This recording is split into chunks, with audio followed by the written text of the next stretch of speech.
Okay, I think that's on. Well, welcome to the first live in-person episode. Thank you for having me, man. And so what we do is at the very beginning is just like give us an introduction about you.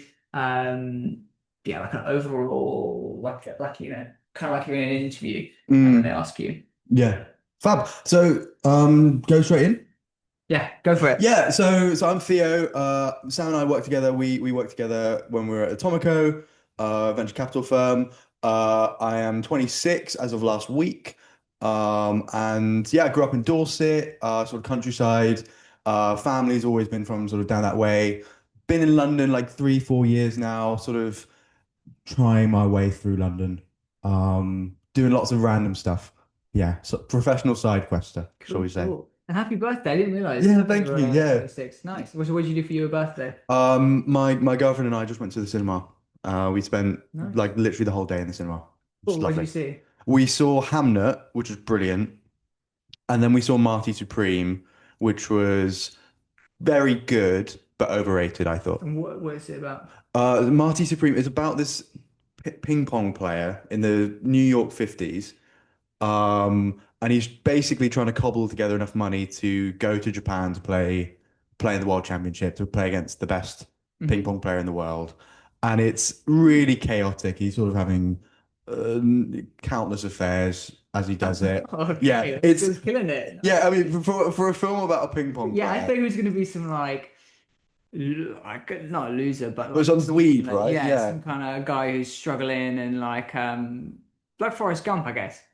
Yeah, you'd think that, but I mean, then you got Timothy Chalamet playing it, so it's got to Oh, be it makes like a sense. He's degree of good. cool. But yeah, it's good. It's good. It's worth seeing, but I don't know if it's worth all the hype. Hmm. Is all I'd say. And how long was it? Was it like a long movie or? It's like 2.5, 3 hours. Okay, so just two movies. Two movies, and then we were going to do a third, but then my girlfriend surprised me with my friends for like an evening. Yeah, it was really lovely, really Did you lovely. go for dinner and stuff? We had the worst fish and chips I think I've ever had. We thought there's a new place in Kilburn High Road, we'll just try it. Mm. And we got a takeaway and I opened it and it was like, mate, it was like a rock. It was like so solid, so frozen, flopping about. Um, and we didn't have a choice to but eat it. And it Hmm. was, it was a lovely thought, and the thought tasted very nice. Yeah. If the fish didn't. Yeah, I always thought that fish and chips would maybe not be super tasty in London. Have you had good ones? Uh, I've not had anything exceptional. Like so growing up like in Bournemouth, you get loads of good fish and chips. And then even better, my brother was at uni in Falmouth in Cornwall, and like fish and chips there are just unreal. Mm. Like all seafood down there is just way better. So my palate's a bit sort of adjusted to good taste, I would Hmm. say. Yeah, I don't know. It's just something about like I guess it makes sense how they get the fish to London, but like Mm. I don't know. I feel like you can't beat a fish and chips by the sea, you know? Yeah, yeah, exactly. You've got to have the whole sort of have it in the newspaper. You've got to have it Yeah, on the, it's actually seeing the yeah, sea exactly. helps. Yeah, it adds to the taste. Mm. Cool. No, that sounds good. And so you grew up in Bournemouth then. So why don't you take us back to like where so you're from Bournemouth, Mm. like So I'm not too close to Bournemouth where I grew up. So I grew up in Dorset in a tiny hamlet mhm, with there was maybe 50 people in it. mhm, So super secluded. My dad was a teacher at the sort of the local private school, and so I spent my whole childhood basically in the school, mhm. which was like, 15-minute, 20-minute drive away. Um, and from 2 till 18, I was there, and I was there with dad every day, Good. and Wait, Brad. uh, God, this setup. Okay, yeah, carry on. yeah, so I grew up very, very rural. I mean, I had one brother, two loving parents, and like, essentially that was it, the Hmm. wilderness. Hmm. Um, and so like being in London now is still, even though I've been here for a few years now, it's still a shock for me. Mm. Like, You still don't like you prefer the countryside. it's not so much that, it's just like I'm amazed how easy everything is here. Mm. Like if we ran out of milk growing up, Mm. and we wanted to make a cup of tea, that would take an hour because it would take half an hour to Really? drive to Tesco. You then get the milk, half an hour back. Wow, so you live Proper proper rural. Yeah, rural. yeah. So Okay. my house around was surrounded by farms on every side. Hmm. So like we had like cows giving birth in one field, we had horses in the next, we had chickens in the other one. It was like a So whole was it the kind of situation where your nearest neighbor was like super far away? A few miles, like a mile away. well, so we lived on this road and there were like people in these Okay, sort of there'd be like farmhouses. little houses on the same Yeah, road. but we didn't like any of our neighbors. I've never that we had one neighbor like down the end of the road. He was a kid my age, and as kids, that was fine because he was just another kid my age, so you're Yeah, friends with yeah. anyone. But like, I mean, I'm certainly not friends with him now. Yeah, yeah, You know, yeah, he's long gone out of my life. yeah. So you get like it's quite a secluded place to grow up, Hmm. which is why like everything, my whole life really was the school Hmm. that I was at, and Hmm. it was like this whole bubble. I didn't know that there was anything outside this Hmm. world. It was just like the most important thing. Whereas I speak to people from London or from like cities, Yeah, it's completely different. Yeah. yeah, you have a life outside of Mm. school, and I just didn't. That didn't compute for a very long Mm. time. And so how long were you there for? 16 years. Wow, so you were there until 16. Yeah. And I guess, yeah, at that point, like, so you probably were quite good at school then. I was very good at school. Okay, nice. Yeah, so for a start, I had very intelligent parents. Both my mum and Mm. dad are both very clever, and very interesting And what thinkers. do they like? What do they do? If you don't mind me So asking. yeah, yeah. So my dad has for his whole working life been a teacher. He taught English and Oh, drama. okay. Yeah, So yeah, he was my drama teacher for GCSE, which is weird. yeah. And then my mum is like the most interesting thing about me. So Hmm. she was a BBC weather girl, Wow, presenting cool. for BBC South. Yeah, She yeah. was a radio presenter for BBC Radio Solent. She's a writer, so she wrote for the Huffington Post. She also had a theatre school that she ran on Saturdays called Stagecoach. She also and she's just done like loads of random Yeah. stuff throughout her life. She used to be a ghostwriter for a travel magazine. She's just a sort of She's jack done of all all trades. sorts of stuff. Yeah, but and But like and broadly weirdly, writing and yeah, like writing, entertainment presenting, kind of, yeah, exactly, yeah. yeah. So she's a really interesting character. Hmm. Um, but no, so growing up with like both of those people with very clever, intellectual, creative jobs meant I was, I was in a good position to do well at school. Hmm.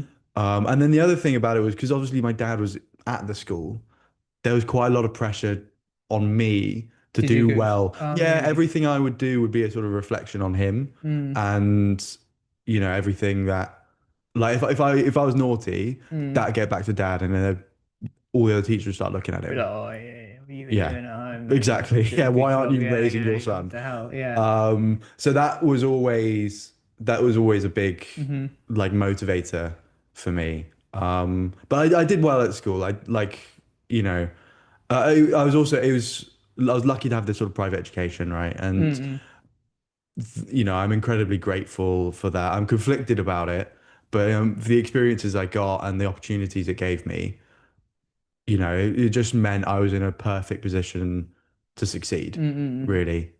So yeah, I was a goody goody two shoes, good student. Okay, cool. I Yeah. mean, you say you're conflicted about it. Do you feel like, what do you mean by that? Well, so it's interesting. So when I was at school, I didn't really have this understanding of how lucky I was because I didn't know anyone else outside this school.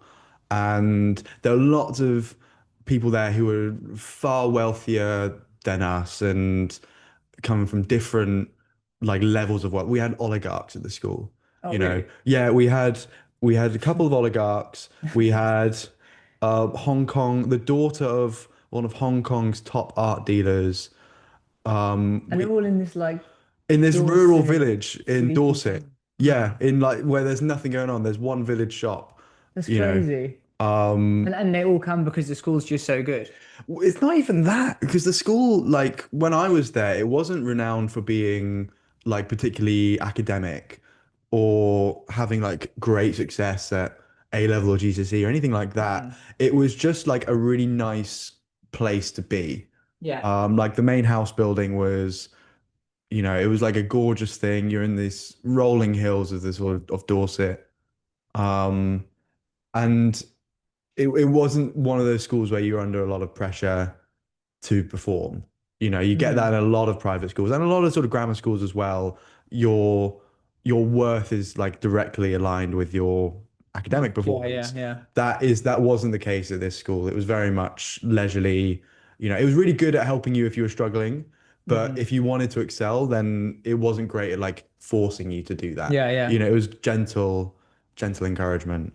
Um, but in this sort of environment, I never realized how lucky I was. I never realized because I was not one of the lucky ones, if that makes sense. Mm-mm-mm. And then I got to uni and I met all sorts of other people from the outside world. I was like, oh my God, the world is like, Pretty tough. yeah, it's pretty Yeah, tough. And yeah, yeah. I've had it really easy. And Yeah. what do you mean your school didn't take you to South Africa on rugby Yeah. tour? What do you mean that you didn't have like a German exchange every year and all this sort of stuff? And even just like the theatre, like Mm. my dad, both parents doing lots of theatre. That was a big thing for me. And at the school, we did 9 plays like a year. Really? Wow, that's a lot Yeah. of plays. Yeah. We'd have like one every And sort what of, was the school? it was the senior school would be about 400, 500 people, Okay. across from year 9 to upper sixth. Okay, it's pretty small then, It's really. Yeah, pretty yeah. pretty small school, but we'd have like lots of resources to put on lots of different Mhm. plays. There'd be sort of 3 a term, basically. Wow, that's a lot. Yeah. So you must have had like, I mean, how big were the cast for these plays? There's got to be Well, different plays going on. yeah. Well, I mean, a lot of them would be the same people, so I Okay. did a lot of them. Like, So what kind of plays did you do? oh, we did all sorts. We did all sorts. We did, so I did And did you ever Oklahoma. have like any leading roles? I did. I had, well, Oh because yeah. I knew the director quite well Oh, as that being my there dad. we go. You're So in. I was in Oklahoma. I was in The Resistible Rise of Arturo Ui, where that's normally a play about Hitler and the rise of Hitler. Okay. Um, but So, they so you didn't get to play Hitler then? No, I didn't play Hitler. I played Trump. Because it Okay. was just before the 2016-17 Oh, so election. they'd like adapted it. They'd done one We of those we'd adapted it, adaptations. so I Yeah, was yeah, trying to do a yeah. really, and it was a bad Trump impression. It was Okay. not good. Okay. And I can't even do it anymore. Yeah, yeah. But that was like an amazing experience. We turned the whole theater into like an American diner.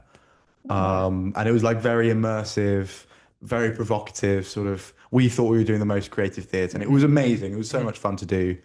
That was my best role. I was Orlando in As You Like It, which is the sort of leading male. Um, I had, yeah, I had quite Yeah, a lot of your male. star-studded Yeah, acting career. I was the drama kid. Nice. Very much so. Yeah. Cool. Yeah, no, that's great because I was in a play at school once, but we only I think our school did one once a year. But Mm, it was pretty fun. yeah. Like it's really a great thing to do that kind of What stuff. was the play? Oh, it was back to the 80s, if you know it. I don't. Yeah, it's pretty I don't really know. Oh, it's not like it's a bit of a weird play. It's basically just like a massive nostalgia Mm, like soup probably for the right. audience. It's just like the basic plot is just this group of kids in the 80s like there's like a love like plot through it. Yeah. Like oh this they like each other then they fall out and they get back together. Mm, Um yeah, and I played I had like it was not a bad role actually. I yeah. might say it was like not the main role, but it Mm, was like I had like it was like if you have like a ranking of the roles, it's maybe like I got like maybe the fifth or fourth most speaking amount of you speaking. take that. It And was to be decent, honest, decent. those kind of roles are quite good because then the audience goes, "We don't care about the leads, but do you see that Yeah, guy?" exactly. I probably got best Yeah, exactly. supporting actor, exactly. Um, so it was really good. Yeah, it was really fun because it's Mm, like you don't really, hey, we don't really get to do that kind of thing. But I mm. was Peter Pan actually when I That was I can see like you in seven. I can see you in the tights, man. Yeah, Like I exactly. think I it killed fits. it. I killed it. A standing ovation. People wrote an articles about it. So yeah, no, I was that was a big role for me. But I never had a big like. And when we did the nativity and stuff, I never Mm, had. I think I was just like Shepherd 3. Yeah, I think I was a shepherd. Mm, I mean, look, I don't want to disrespect you. I also see you as a shepherd. Oh, Like, there we go. yeah. That's not what the I mean, Caspian like, person look, would have thought. I was even shepherd. Yeah, even yeah. the fleece you've got on today is a Exactly. It quite could be made shepherd-like. of wool, you know. It could be Yeah. like yeah. But that's cool. So I guess like you had this kind of acting thing. I'm Mm, surprised you didn't want to. Did you yeah, ever think about like I doing that I as did. a But I mean, so the thing is, I had like a lot going on at school, in particular, like towards the end of like my sort of school career, as it were. yeah. You know, I mean, like, this is a great chance for me because I can just get to rattle off my CV, and Perfect. Here we go. it's a big ego stroke for Yeah, me. yeah, So yeah. I was head boy. Nice. Got the bag. Yeah, easy win. I was the top performing GCSE student. Oh, here we go. I was the captain of rugby. I was vice captain of hockey. I was You're killing it. I was the artistic director for a brief moment on the theatre committee. I had all these sort of plays. I played saxophone. I played piano. Oh. I I was a Model United Nations Best Delegate. I was the Lance Corporal in the Combined Cadet Force. I did DAV. I just did like a Mm, lot of stuff. mm, And then what was great for me was that the school had all these opportunities yeah. open for me. That's the thing that I didn't realize how lucky I was, Mm. that I was just given the freedom to do Yeah. all these sorts of different things. Yeah, And because by the sounds of it, at 18, you had like absolutely stacked, like, I had a lot going on, and I didn't have like a big social life because of it. I was yeah. But that very was your committed. social life, you know, playing the What? saxophone and Yeah, biking exactly. around. Yeah, and a lot of it I hated doing. You know, I Really? hated the combined cadet Oh, force. really? Yeah, and saxophone, like I liked it, but I never like really loved it, and I never practiced. Piano I quite liked, but like a lot of it, and like Model United Nations, I just sort of wanted to try it. You know, Mm. I wasn't like obsessed with it. Yeah, yeah. But the theatre and the rugby in particular, they were like big parts for me, like big parts of my So like. those are the things you did really like. Yeah, I did really like them, and I was, you know, like I was better at those things than I was at all the other stuff. Mm. And theatre has always been like a big passion for Thing in your life. me. Yeah, and the rugby side, my granddad played a lot of rugby. He was a very strong man. He used to train Arnold Schwarzenegger. Really? Yeah, That's cool. When Arnie first came to London as this sort of juiced up Austrian Yeah, like yeah. teenager, Yeah, yeah. he was in the same gym as my granddad, and my granddad was running the gym, and That's they would really train cool. and stuff, and yeah, and it was the biggest flex was that my granddad lifted more than him. Yeah, yeah. Like, and my Really. granddad was like clean, no Yeah, yeah, steroids, yeah, anything yeah, like yeah. that. So but the rugby side of it was very important to him, and he Hmm. was a big figure in my life, and so that was like a really strong connect for Hmm. me.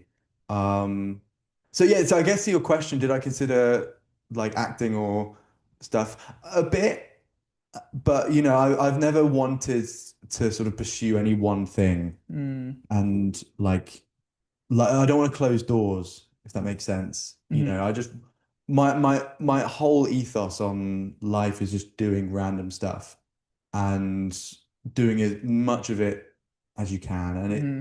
you know, and it's difficult to get over, but it's okay if you're not good at it. You Hmm. know, it's okay if it's all a bit shit for a while, Hmm. because it's just like interesting to see. And you get to see like loads of different people doing by doing that. And you see all the different ways that they do stuff, and how it's amazing to find something new. So I'm getting into darts quite a lot at the moment. Oh, Like, nice. yeah. Um, and like I was at this pub one time, I was playing darts, and there was this guy there, just some bloke, and Yeah, yeah. unreal. Like, Yeah, yeah. and you think you can do it, and then you just can't. Yeah, yeah. It You looks can't, so easy. And then yeah. so you're like, oh, I can do I that. could do Yeah, it, yeah. Come on, mate. I could be Luke Littler or Yeah, whatever. yeah, yeah. And then I'm just like pinging it. It's not even It's on the like it's board. not even it's going on the floor. Yeah, Yeah, yeah. yeah, I yeah. mean, I've ruined a lot of walls Yeah, on yeah, playing darts, yeah, but you know, it's so cool just to see someone who's at the top of their yeah. game, and if you do that on every sort of thing in life, it's just amazing. You get to see so much. Mm. Um, so yeah, I don't think I've answered your question at all. But No, you kind of have it because it sounds like you didn't really want to just commit to that one thing and say like, oh, mm, that's what I'm gonna do. yeah, exactly. Yeah, yeah, yeah. Because I mean, so what did you study at uni? So I did French and German at uni. Okay, and so when you were like 18, I Mm, guess you could have done a variety of things. So like, how mm, did you think about it then? Like, because it sounds like you didn't want to commit to the acting, like just like, oh, that's what I'm going to do. So how mm. were you thinking about it? Like, how did you come to the decision to do that at uni? Yeah. Yeah, I guess so. Um, when I did well in my GCSEs, it was then started the question around like Oxbridge was Yeah. starting to get floated, and that really appealed to me because like I always thought that would be a really cool place to be because you get to do all these sort of opportunities, And you with loads of smart you people. were with loads of Yeah. amazing people, and you just have to look at the sort of alumni records of these places, right? Yeah. Like, I Great. mean, Yeah. so I ended up at Cambridge, and you look at the amount of actors that have come out of Cambridge, not only just like Yeah. the people True. from True. True. Footlights, Yeah. but like people like Eddie Redmayne, people like Benedict Cumberbatch, just awesome actors. Mm, And so that door was never closed from that. And then equally, like it's got a lot of sporting history as well. mm, Obviously, like they've got a lot of rugby. They do the varsity match every year. Um, so that appealed to me as well. And also, I didn't want to let go of the sort of academics because I was enjoying that. yeah. Yeah. And French and German just felt like a very natural choice for me. No one in the sort of family spoke French or German. They Oh, pretended cool. they could, but they Mm, couldn't. Um, and I found it just like clicked really easily mm, for me. It felt really natural. And when I started to get good at it, I started just explaining how I was feeling in French or German. So if I was ever upset, I would try and process that feeling in German mm, because it's when you simple it all down and try and explain it in a language that's not your own, it just everything gets a bit clearer. mm. And that emotional like side of it for me just was just like so rewarding. Yeah. And then on top of that, like there's so much like amazing French and German culture.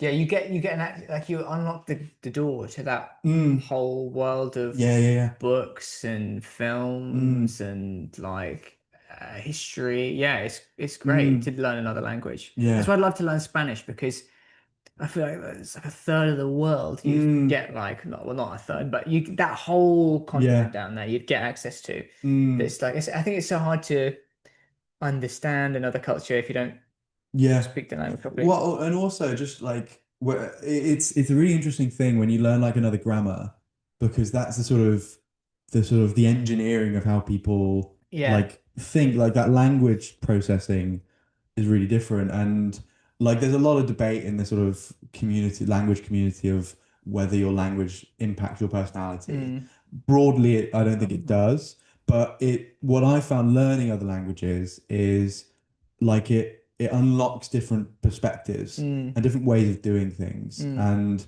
just different ways of being. So for French, for example, there is a very direct language. There's not a lot of small talk. They hate talking about the weather, you know, but they just go in straight in with like really deep, interesting questions. mm, And a lot of people think of that as like quite rude, mm. but for them, it's just like It's just nice. it's just how it is, Yeah, and yeah, it's polite to get to the yeah, interesting things, and yeah, they don't want to waste time with the small talk yeah, crap, you yeah. know. So it was really rewarding studying French and So German. that's what you chose for your like A levels. Yeah, so I did French, German, I did Latin as well, and then I did maths on top of that. Okay. And so when you came to choose those A levels, you'd already been studying like French and Mm, German. So that was like you would yeah. that's what informed that decision. Okay, cool. And then I guess throughout your A levels, you just felt like you were really loving it still, Mm, and you wanted like yeah. So what did you think? Oh, I'll do this at uni, and then I'll go and do something in that mm. field with it, or did you like? Why did you then do it at uni? Um, to be honest, I wasn't thinking about a job at any point. You were just Um, really loving it and wanted to keep doing it. yeah, I just wanted to get really good at it because like it was the most interesting thing like I'd ever studied. Yeah. And it just made so much sense. And like I had lots of friends at the school, and they were always taking the piss because they're like, "What can you do with French?" Apart from teach Okay. and order a beer. Yeah, yeah. And I was like, I'm not really I don't care. Yeah, If yeah. all I can do is just have a nice holiday in France, I'll just have a nice holiday in That's good France, enough. Yeah. you know. And there's plenty of transferable skills you learn along the way and that sort of thing. Mhm. Um, it And just just, being at Cambridge as well, like mm, that kind of education in itself, like there's yeah. so many things whilst you're there that you can learn Mm, to do really well, I feel like. mm. So, Yeah, well, I mean, it's so people often ask like, what did you like learn at Cambridge, right? yeah. Because they give this whole spiel that you do way more study than any other uni, and like on our first day they said by your first term you'll have done more than most people do in 2 years of uni, Hmm. and that's not true, and it's all a bit sort of jumped up and like it's a lot of sort of ego stroking. Hmm. But what you do learn, and like the thing that I found most valuable learning from that is I really learned how to think Mm. and to question things and to be curious. Mm. Because I don't think like A levels, GCSE, traditional sort of education Yeah. is very good at teaching you to be critical or question things. When you get an essay at A level, you know the answer before you've like written it. And you're looking out for like you're just looking out for just box ticking, right? Yeah, It's just yeah. memory.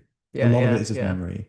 But at uni, they give you questions like where you have no idea what the answer is, and Mm. you have no idea what you think, and you have to go through that process of Mm. thinking, thinking through it. And then on top of that, they make you debate it, which you don't Mm. do at school. So Mm. like I don't know how it works in like most unis. Most unis will have like seminars, right? Mm. Mm. But at Cambridge, you have what's called supervisions. Mm. So you have a supervisor, normally some like, world-renowned academic. We had like the leading German historian Really? teaching us like German history. Wow, that's so cool. It's these people are just unbelievable. Yeah, yeah, yeah. And then often they make you sit with another student. And you write your essays and then they go, right, well, let's talk about them. And they challenge you on everything that you've written Mm. and they ask you to debate it and they ask you to debate your partner's like work Mm. and challenge them on what they've said. And you start having this dialogue with everyone around you. And that's what really pushes you to like think Mm. and think differently. And, Mm. and I remember getting to uni thinking I can probably just do this, Mm. right? Mm. But then you meet everyone there and they were so clever and thought so differently to me Yeah, yeah. and like they think of things that I couldn't fathom, Mm. you know, and I'm just like so in awe of that. And learning that skill to sort of think differently and be open to different ways of thinking Mm. was just the most sort of eye-opening thing. And I don't know if that's a Cambridge unique thing. I think that's quite just a uni thing. Mm. Um, I don't know though, because the they're sitting there where there's because three of you, right? The mm, professor and the two students, and really picking apart an essay and why did you say this? And is that mm, really true? And how do you know it's really true? And what arguments do you have for it? And that discussion, that's quite good. I mean, mm. and you had that for like 2, 3 years? Yeah, I had that for 3 years. So for my degree, I did 2 years at uni, and then I went abroad for a year. And then you come back and you finish your degree. So you do Yeah. it's 3 years in uni plus one Yeah, like an abroad. exchange year, yeah. Yeah, that whole time, you are getting through a lot of work. We would get through a 2,000 word essay every sort of 4 or 5 days. Wow. Plus a lot of like Oh, it yeah. is, but also languages was like renowned for being one of the easier ones in terms of workload. Mm-mm. Like the historians, they'd have to do that, you know, twice that basically. Okay, now that's crazy. Yeah, yeah, it's like so much work, and we were just sort of swanning about as sort of language students, sort of Mm. pretending we were vaguely cool. Mm-mm. Um, and then they're just sort of sweating every night, just Mm-hmm. blitzing Mm-hmm. reading, Mm-hmm. you know. Yeah, because that is quite a lot of work. Like for me, we didn't have that many essays, and the trouble really was that I found is that basically how the structure would be is you'd have a module and you'd have all these lectures and you'd have Mm, a like a essay to do halfway mm, through and then you'd have an essay to do at the end. But mm, like I don't know how easy it is to learn that way because if you were mm, crap, you mm. got two shots Yeah, yeah, of yeah. feedback. Yeah, that's a really good point. So having every week to talk through, and even if you're not crap, like even if you're great and want to get Mm, even greater, like I don't know, like I feel like mm, that structure of really getting grilled mm. super often, Yeah, yeah, yeah. you're really learning a lot. Mm, Because from lectures, I don't know, like, and then we'd have some of the, I guess maybe the more equivalent is a like a seminar, mm. but some of the seminars, like a lot of people weren't paying much attention and like if you are paying attention you feel like you shouldn't be because no one else is and Mm, um I don't know, it just didn't seem such like mm. you learnt that much. Yeah. Where were you at uni? York. No, Oh, no okay, yeah. offense, I don't want to like trash York here. Like everyone's gonna be like, what the fuck? I love York. Like they're really good. Mm, Really, really good. It's yeah. just I don't know. I think that what's it called? The where you have these three people. Oh, it would be supervision. Yeah, it's a supervision We call them system. supos. Yeah, there's that system. I think because they do that at Oxford, right? Yeah, yeah. But I think a lot of other unis, like the classic structure is the lectures and the seminars and stuff. Mm, But yeah, you don't know if you learn that much. I mean, mm, especially with my writing, because I'm basically like I'm pretty when it comes to I've always been kind of awful at writing. mm, Like I'm just not great at. I think maybe it's because I didn't read at all when I was a kid, or I don't know what's going on. But the way my brain is, sometimes I find it difficult to express myself, yeah. even when I'm talking, like Yeah, yeah, let alone on yeah. paper. Mm, And so for me, what's really would have been much more useful, which I then had to just do myself, would be this like process of mm, back and forth, back and forth, back and yeah. forth. Like if you're trying to learn anything, like if you're trying to learn an instrument, you really need to Mm, have that system of going back and forth, and yeah. being corrected, finding what the Well, phrases it's are. the And, same process of building anything, right? yeah, Like, yeah. if This you're iterative process. That's yeah, what I'm trying to exactly. And say. like if you see it as like everything sort of like a trial and error, like Yeah. you try this thing in an essay, that gets pulled apart. Mm. And I was getting, consistently ripped to shreds. Yeah, which is great. Like Yeah. tear it down, build up again, tear it down. Yeah, Yeah, yeah, exactly. yeah. And but like you have to be quite thick-skinned. Either you're brilliant and you don't get ripped to shreds because Yeah. you're just able to sort of like deal with that, Yeah. or you're like not as like brilliant, but you're fine with getting ripped to shreds. That was like kind of me. Hmm. Or you're like not quite there, so you do get ripped to shreds, but Hmm. you don't know how to take that. Hmm. That's the sort of the three buckets that Yeah. Just like this.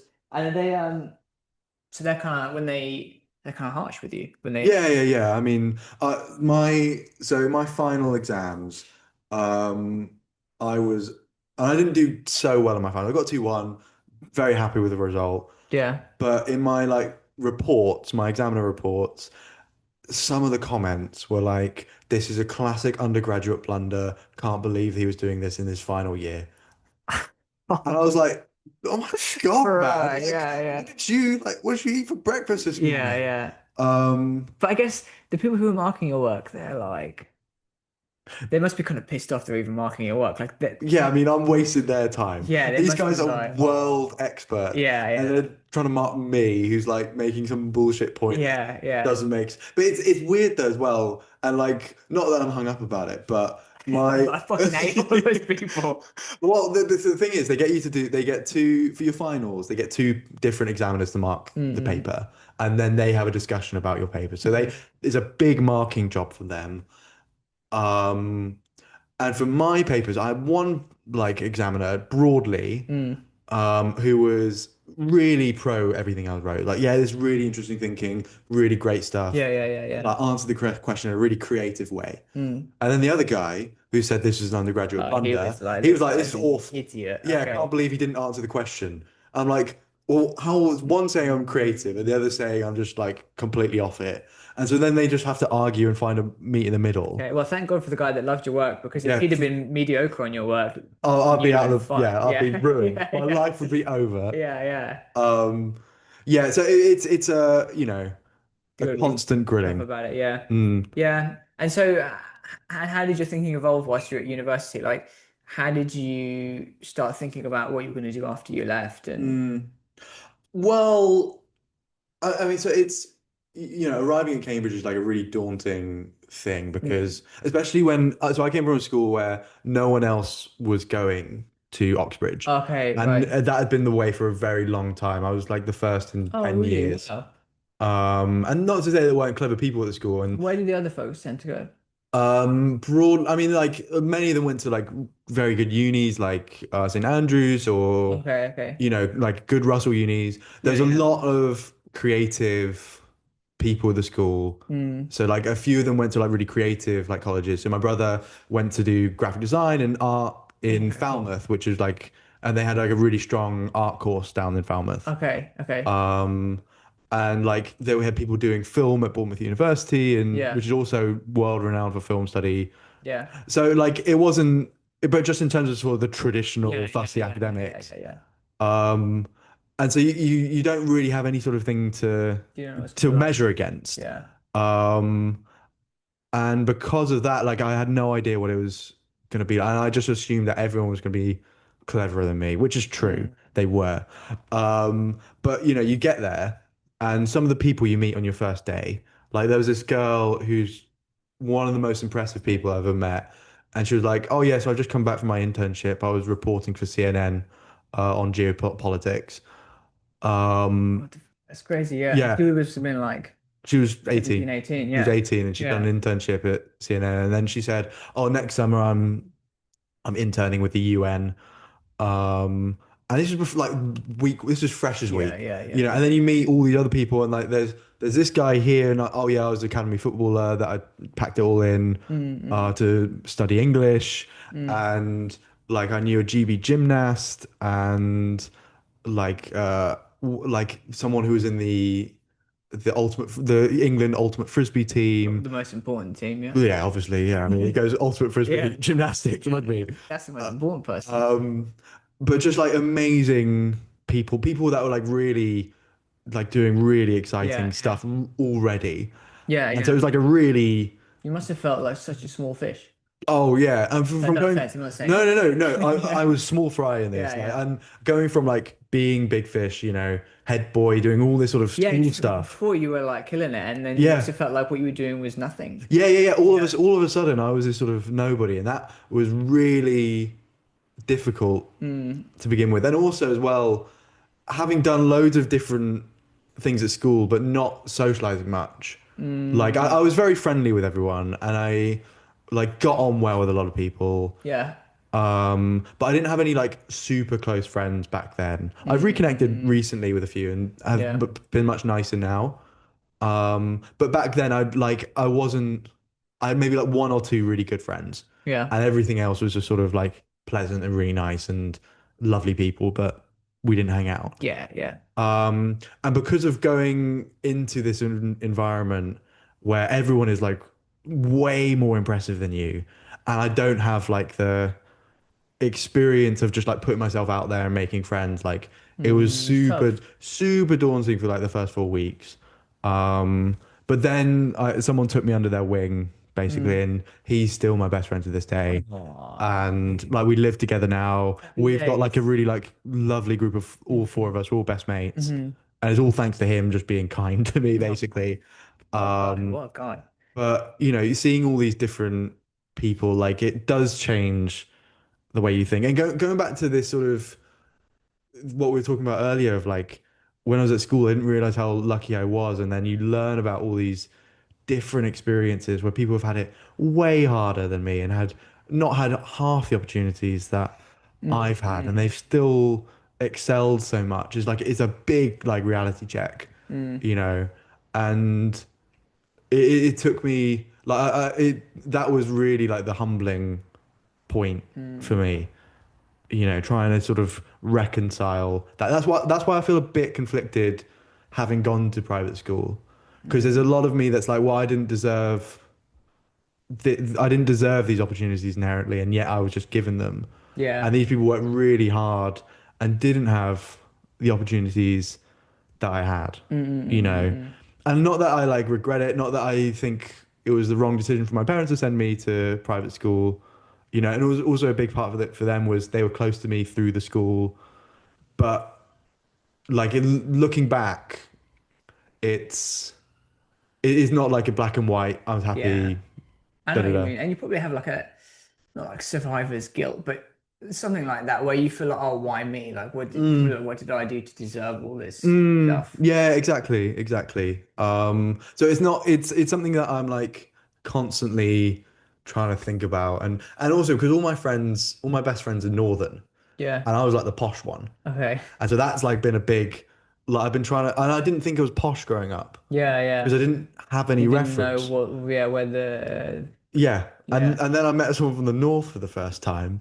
And I where was was he like, from? he was so my best friends, one's from Manchester, Mm, one's from Chester, like near Liverpool, yeah. and the other one's from Middlesbrough. He's proper northern. He's like Okay. northern through and through. And and I was getting rinsed because I said bath instead of bath, Yeah, yeah, you yeah, know, yeah. all that sort of stuff. Well, when I was in school, well, not I was like seven or, but I used to get rinsed for saying bath instead of bath. Yeah. Oh. So, comes around, goes around. But no, that's cool. And I was gonna say, um, yeah, but on that point, I get how you feel about like, oh, you had all this stuff, and you probably feel like guilty because other people didn't have as much and stuff. But at the end of the day, like even people who have less, you're always kind of lucky because you're not born in like 1340, Yeah, like yeah, yeah. everybody Mm, is lucky in a certain sense. Like people who didn't go to private school and they really struggled, like obviously mm, they're not describing as lucky seems a bit odd, but like yeah. But they could have been born in like a village that's totally fucked yeah, in the yeah, middle of yeah. nowhere that's having like ethnic conflict going on, Yeah, exactly. Yeah. I mean, there was a good quote I saw recently, which was like, if you're ever feeling like unlucky or upset about your life or whatever, uh, take comfort in the knowledge that given the opportunity, there's probably 1 billion people on the planet right now This who would yeah, trade with yeah. you without even thinking about it. Yeah, and there's like more than 1 billion dead people who wish they were born like Yeah. a bit later. Yeah, yeah. I mean, exactly. Like, you know, imagine being like, if you had the choice to grow up in the plague times where there Yeah, was pestilence where people died by 20. you're just getting whacked left, right, and center. Yeah. Yeah, Or you could grow up here where we've got iPhones. yeah, You yeah, know, yeah. we've got Netflix. That's what I mean. So like you can count yourself lucky that you're in the like everyone's Mm, pretty lucky basically to just mm, not be like constantly dying all the time. yeah. You've Yeah. done good. So, you know, I get what you mean. There's like this Well, whole it probably doesn't help much. Like you're always gonna feel like, oh, it's always gonna mm, be probably a conflict. Um, so yeah. So how did it start to evolve? So you met these great friends that you mm. had, and what did they study? So one of them did German with me. He did German and Oh, okay, Spanish. cool. So he was the one who took me under his wing. Yeah. So we were super partners. Okay.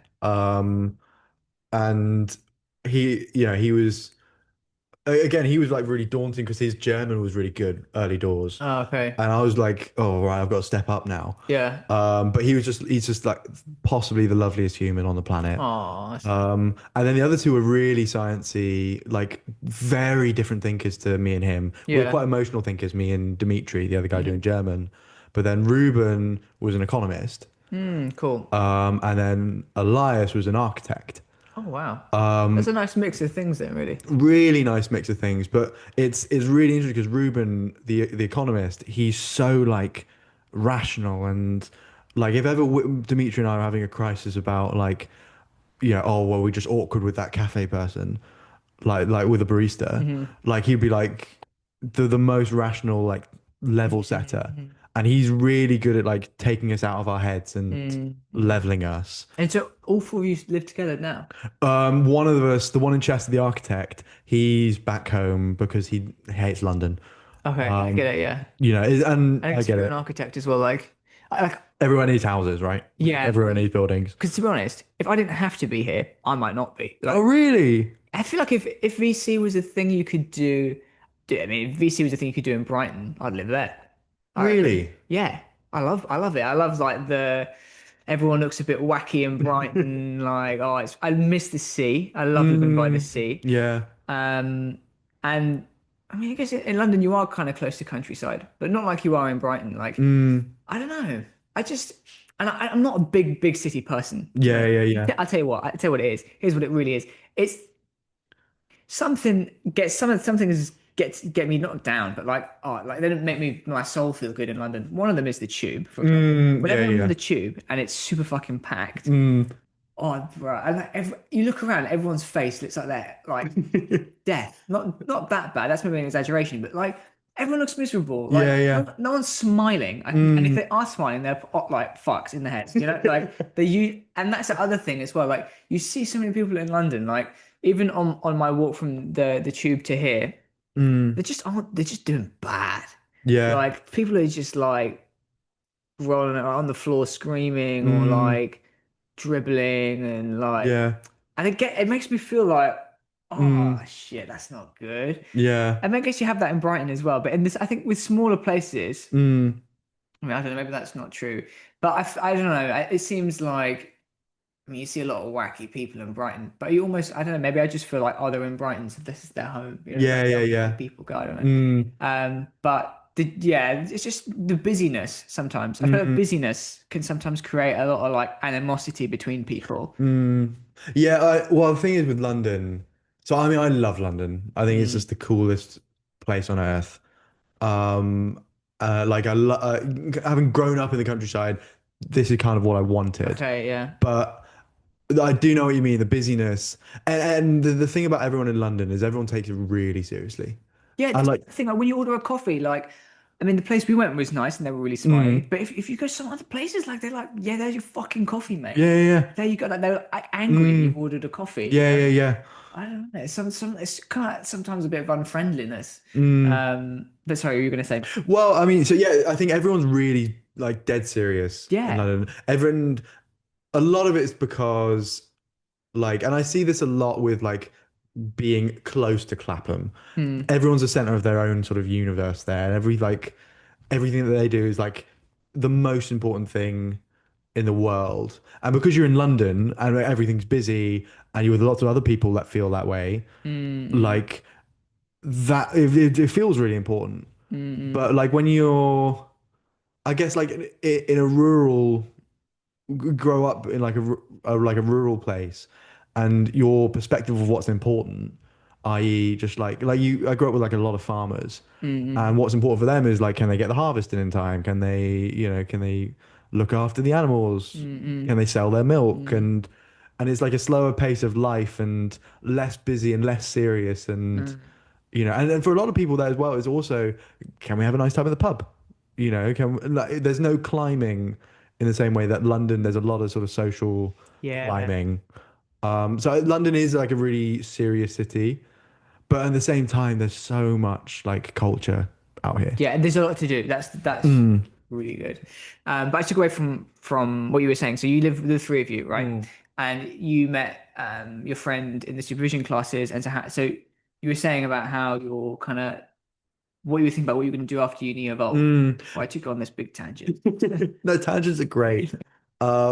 Well, so I mean, we didn't know. None of us really. The economist and the architect, they kind of had an idea. Yeah, because when I with my course, everyone was fucking Mm. lazy. So what did you study? I did PPE, but Mm. from the beginning, I was like, I kind of knew the Yeah, yeah. was hanging out with the finance people, Mm. and like if in finance, if you didn't know what you wanted to do before you rocked up at uni, you were late. Like Mm. Yeah, if yeah. you hadn't done all these internships before you turned up, you were Mm. like behind. Yeah. So you guys, when did you guys start to figure out like Yeah, what no, sort of it's a really good question.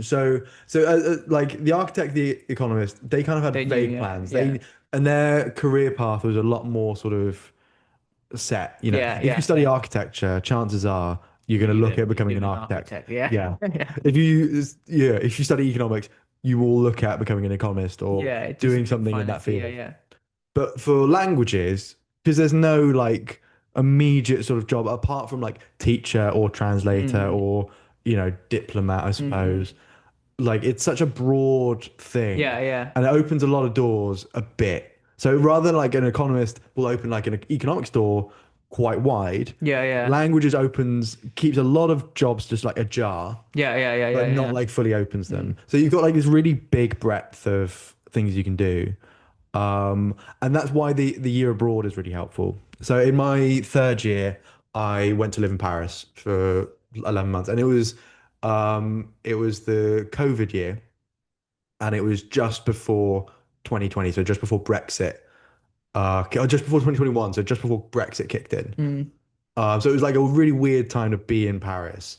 But what that meant is the combination of COVID and Brexit meant there was no one else other than the French people, really. Hmm. And I lived there and had this whole new way of So did life. you have to get a job whilst you were there? Yeah, so I worked for a bit as a teacher, Oh, cool. teaching English, and that was fine. You know, like I was all right at it. I loved the kids. The kids were really cool. I hated all the other teachers, because Oh, really? they were so dull, Mm. and French teachers are brutal. Like there was this one girl, she was crying because she kept putting her hand up and the teacher wouldn't pick on her.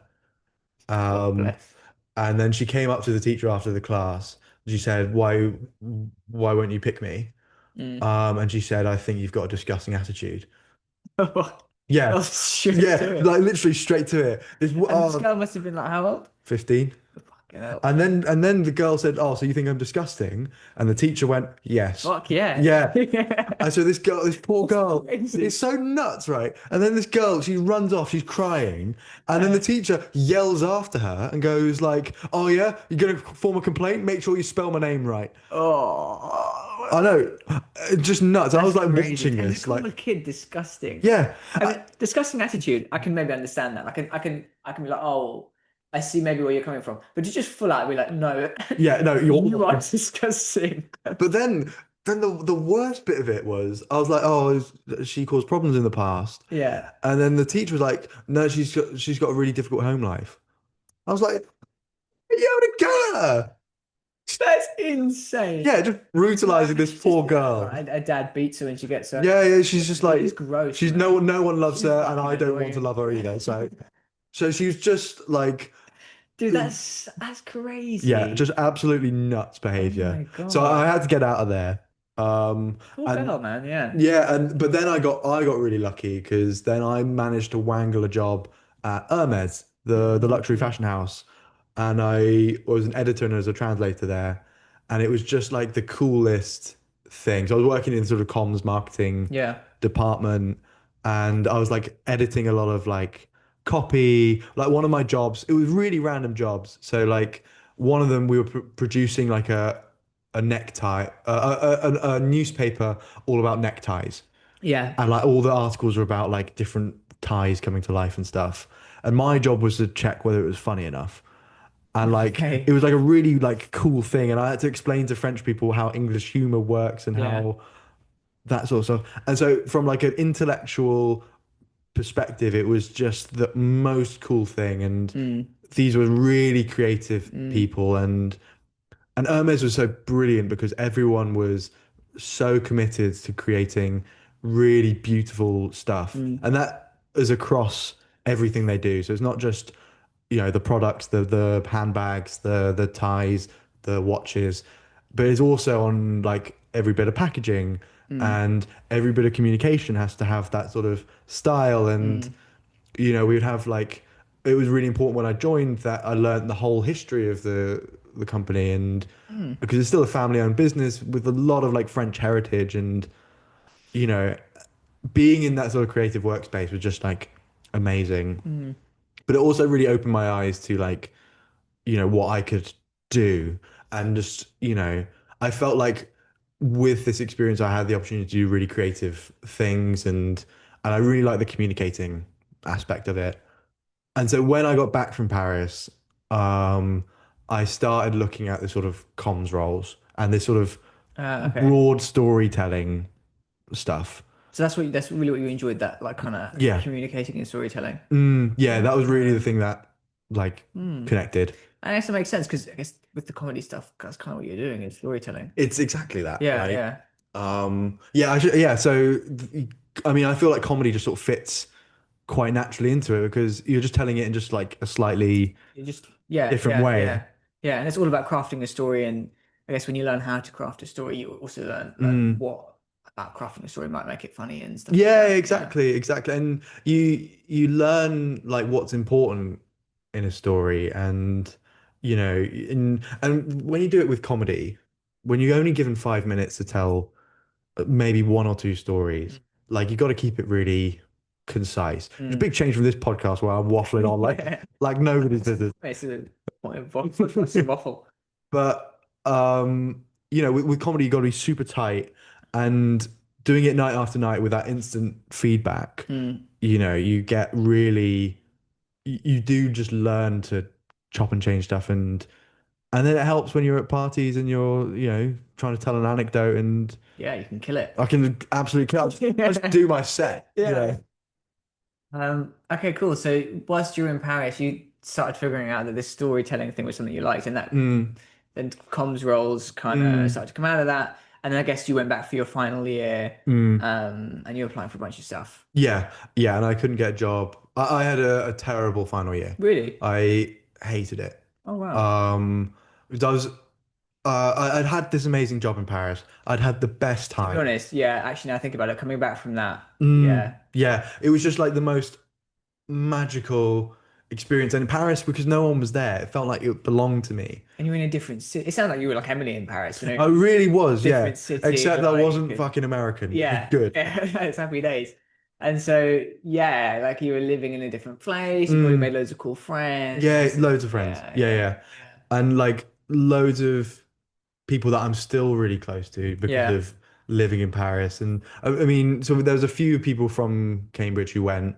So I met up with them, and like one of our friends from Cambridge met one of our French friends who we lived with, and they're now married. Wow. And it was like they met at our party, and it was like Yeah. amazing. And so there's just this whole other Yeah. life, right? Mm, Anyway, it was just a magic like experience, magic mm, time. And then you come back to uni and you're writing essays again that I don't care about. mm. I know the examiner doesn't care about.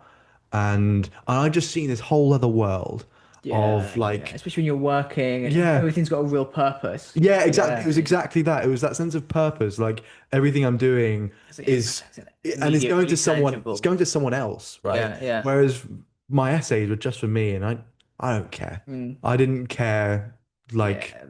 And uh, what do you even have to write essays about in when you study languages? yeah. So it's a lot of literature, Okay. really. So, like in your second, third years, you're probably doing like three literature papers, and for each of Mm, those papers, there's probably about 8 to 12 different texts that okay. you're And so you studying. probably could talk for hours about.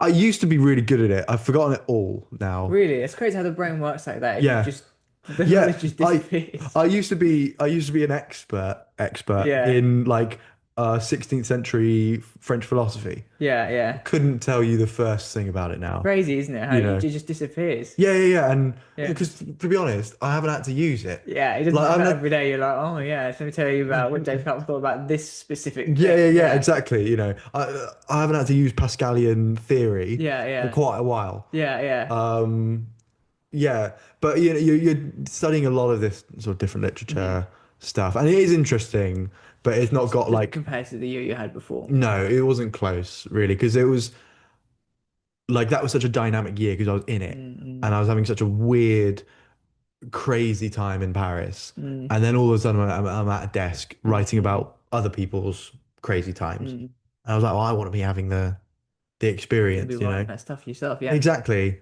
So I just had a terrible final year, and I applied for loads of jobs, and I couldn't get anything. Really? Like not a thing. Wow. I got to like a few final rounds, and they said no. And like it was basic. I didn't get a job that year. Oh wow, really? Nothing. That's crazy. Because yeah, I'd have thought like I don't know. You just I guess imagine other people. All right, but wow, that's crazy. Yeah, and it was annoying as well because everyone else at Cambridge was getting amazing jobs. Yeah, you must have You felt know. really bad about it. Yeah. Yeah, yeah, yeah. And like, I'm like, oh, you're all going to the diplomacy corps. you're joining MI5. Not that I knew that, but like it was obvious. You could You tell. could tell, you could tell. But all these other people having like really exciting like doors opening up for them, their Mm, lives starting to get really exciting. And for mm, me, I couldn't push any of the doors open, and I didn't know what the next step would be. mm. And and for me, like the Cambridge bubble had kind of burst because a lot of my friends had gone. It was Yeah, yeah, like because it's an extra year for it's an you. extra year for me exactly, and so I was sort of like knocking about and didn't have the sort of same sort of purpose, didn't have anything Mm, like really going on for me. So I just like yeah, didn't have a great time. mm. But one of my friends at Cambridge then set me up with an interview for an internship, which was at Tomaco, which is where Oh, we met. cool. Yeah, yeah. And so really it's just thanks to him because he was like a really clever guy. He's an investor now at Balderton. Oh, nice. Um, but he was just like, oh, there's a comms role, it's an internship. I heard you need something. I'll put your name forward. Yeah, yeah, Um, and it just sort of went from there, and I just got really lucky, and they had me. They had yeah, me. yeah, And so that was like sort of my lifeline into London. yeah, yeah, And yeah, not left since, not left yeah. And since. so now you do continue doing a comms role, and you're still in Mm, that like industry, and mm, it's kind of worked out. Nice. Yeah. No, it's when you I had a similar experience when I came back from exchange because like the few people I knew who'd gone and um for me uni was a bit weird anyway because COVID happened like during my like mm. halfway through my first year. So my Uh, whole second year also was like deleted. yeah. So it's really weird anyway. But yeah, it's Mm, and third year is hard anyway because you yeah, have yeah. loads of exams Mm, and think about what you're gonna do with your life yeah, next yeah. year, not coming back. Do you feel like you missed out because of COVID? I mean, yeah, but then again, like I didn't have to go get shot at in France, so I feel kind of grateful. Like, yeah, I do, but I really, as soon as that feeling comes in, Mm, um, like we have these ancestors. I guess it's my great uncles, and they both just got like blown to pieces in the First World War. So as soon as mm. that thought comes in, I'm like, hang on a minute, I'm all they're right. Yeah, dead. yeah, Yeah, yeah. yeah, yeah. So, but yeah, I mean, like, I didn't get to. I had this study abroad in China. I didn't get to do, and like this Mm. one thing which was really cool, which was like definitely just. I mean, maybe I can't say it's a piss up. The Laidlaw people are going to get annoyed with me, but I was a Laidlaw scholar, and Mm. one thing you get to do is you get to go to Fiji, like they Oh pay for it, and wow. do like volunteering and stuff. Yeah, yeah. And that sounded like a fun time. Yeah, Like yeah, yeah. cocktails on the beach, helping out the Yeah. locals, more cocktails by the beach. Like, yeah, it sounded great. I mean, when are you going to go to Fiji? Yeah, Like, exactly. And so you didn't get to didn't do get to that. do it, which is annoying. Oh, mate. They gave us, and again, not to diss them, not that they're going to listen, but they gave us this like adventure camp in Bolton or something like that. It wasn't in Bolton. And again, not to slander Bolton as well, No, but but Bolton is it shit. was some like adventure camp in some wet part of the northeast or something like that. Mm, Like, and you know, you're in New York anyway, so you're like, it's raining anyway. Like, yeah, it's like, yeah. oh yeah, rain in a different part of the country. Like, it'd be taste different or Mm. something. Um, but I don't know. Do you feel like you missed out? No, because I got to do my year abroad and I had friends who didn't. Hmm. I had friends who got deported from their countries. Oh, crap. Um, and like were even some of the people who were meant to So, sorry to interrupt, but so you went like September 2020 September 2020 and to then then came the back in May 21, something like August 2021. that. Okay. Yeah. Right. So it was just opening up things would open up. Or So was it? when we went, when I got there, things were just sort of opening up after the summer a Okay. little bit. There was obviously loads of restrictions Yeah. still and loads of like travel restrictions, Yeah. but we were able to travel, so we made it. We got in, Yeah. and then a couple months later they announced like full Oh, lockdown. so you locked down whilst you were It was there? lockdown while I was there, Okay. but it wasn't too bad because I was teaching at the time, so I could still go in because Oh, it was still in person for right. that. Yeah. Yeah. So I still had like a Hmm. bit of life, that sort of Hmm. thing. Um, and then I managed to sneak home for Christmas and then snuck back.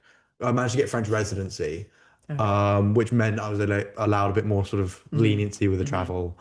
Um, but because I was like, yeah, it was quite a lockdown for a lot of it. But then the French police stopped caring. Okay. Like first night they were putting fines on anyone out because it was curfew. Yeah, yeah, So yeah. if you were out at 6:01, you'd get a fine. Mm-mm. But after a while, the French police stopped caring, and Mm. we started to have like a sort of illegal at the time, but sort of like social life of Yeah, sorts. yeah.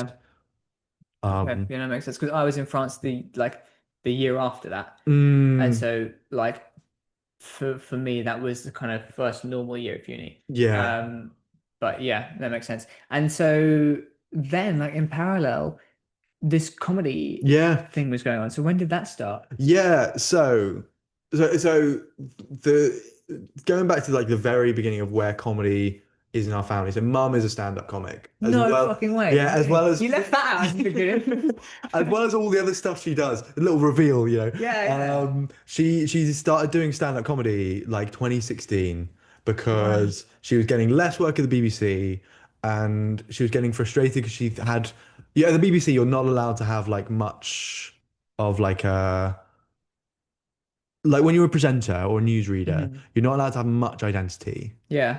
And she really wanted to sort of be her own person and Mm. reclaim a lot of that. And so when she started getting a bit less work at the BBC, she's like, well, I want to do something. I'm going to try it. And then she just sort of launched herself into a comedy career. Um, Crazy. and she had like a really like amazing shtick, right? Because she was like a stand-up weather girl and she had this whole Lots of like stories you could talk about, she had probably. so much. Yeah, 'Cause, yeah. I mean, it was so weird growing up with your mum in the sort of public eye because we would have stuff like listeners and like viewers send us presents and stuff for her. So like there was one guy who sent sort of like a homemade dog biscuits. We didn't have dogs. Um, Dude, that's one gift you don't want to get. yeah, Homemade fucking dog homemade dog biscuit. biscuits. It was like, do not eat that. Okay. That's Um, the kind of I can imagine that person looks like that guy from Silence of the Lambs or something. That's the kind of like that's the that's a obvious. fucking creepy gift to get because it's But like, oh, are these for me? yeah, Like, yeah, do you know that I've not got dogs? yeah, And you're like, yeah. yeah, fucking, you have these dog biscuits, mate. You deserve these. I don't know. Yeah, So you got lots of gifts. well, yeah, and as a, we'd have people send photos of like there was one guy. Their genitals. Well, so I'll get to that. But there was one guy who sent mum a photo of him with a tiger.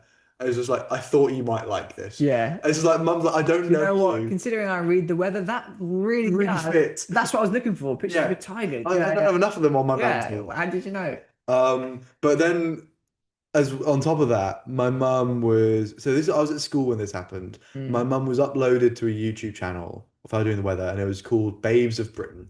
Okay. And Right.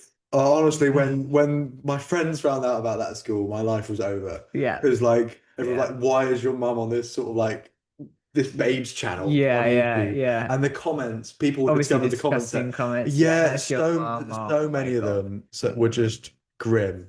But what that meant for mum is she had all this material that she could Mm. just like launch into comedy. Yeah. And when most people start comedy, they start with a 5 minute set. But because mum had all this background and had profile, she started with an hour. And Wow. so she just like had this like really she had like a bit of a head start with comedy. Mm. And so she started doing this a lot and she then went to the Edinburgh Fringe in 2018 Mm. and I went up with her. I was flyering for her. I was trying to sell people to come to her show, like come see my mum do stand up, whatever. But Nice. because of that, like I saw her doing it, and I thought I'd love to do this Yeah, one it day. probably looked super fun. Yeah, yeah, and she was amazing. She's amazing at it. She's so good, Really. and she's so amazing with other people, and that's what Mm. you need as a comedian. You need to be able Mm. to connect with your Mm. audience. Like in a different way than an actor can. Mm. It's got to be a really genuine relationship. So I saw mum doing this and like I left it for a while and mum was doing really well. She was starting to get really good gigs with like real comedians and Yeah. like she was starting to get paid and it was Cool. amazing to see mum Yeah. do this. Yeah. And like I was like just sort of in the sidelines, like putting up the mic for her and stuff or flying for her. And a lot of me was like, I want to try it. I Yeah, of want to have a course. go. Yeah. And mum was like really supportive of it, and mum was like, yeah. So she sent me on like a comedy course for like 6 weeks. not like every day. It was like one Sunday every. Mm. So, but like it taught me to sort of like how to write a set, that sort of thing. And it ends with this sort of showcase. This was probably 2023, yeah, Yeah, yeah, 2023. yeah. So first year in London, and I did this sort of first gig, and it was just the most electric feeling. Really felt really good. It like honestly, Nice. because I I was remember worried you were going to say that it went shit, but that's no, no, really no. It good. was it was amazing. So the first when you're in this comedy school, you're Yeah. like you're testing out material for the first time ever. And I remember I was really nervous because I was like, what if I'm just funny in my head and Yeah, I'm yeah, not yeah, yeah, yeah, actually yeah. funny? And what I've written isn't funny. And I remember I did my first joke to just that small class of like other people trying to do it. And they loved the first joke. Oh. And that has been the best laugh like I've ever that first feeling Mm. of getting that like it's like crack. You You're could like, do it. Yeah, yeah, yeah, yeah. And yeah, you're like, yeah. oh my God, I need to do this again. Yeah. And so I did this sort of first proper like showcase gig and and I had all my friends there because Mm. like no one else was doing this and it was so exciting. I had so many supportive friends from uni wanted to come and Yeah, see yeah. and because when you're doing a gig to loads of people that you know, it's really scary because you don't want to like tarnish your reputation in Yeah, front of because them. if you're shit, they're If gonna be you're like, "Oh, right, yeah, y- Theo the yeah, look comedian." at him trying to have Yeah, a like, "Oh, he trying to be does funny. comedy." Yeah, Yeah. yeah. They're gonna think you're a weirdo. Well, Yeah. that's the thing. So that's the feeling that's the thought I had in my head. But the reality is, these are all people that just really want you to do well. Mm, And because of that, they're really easy to play to because mm.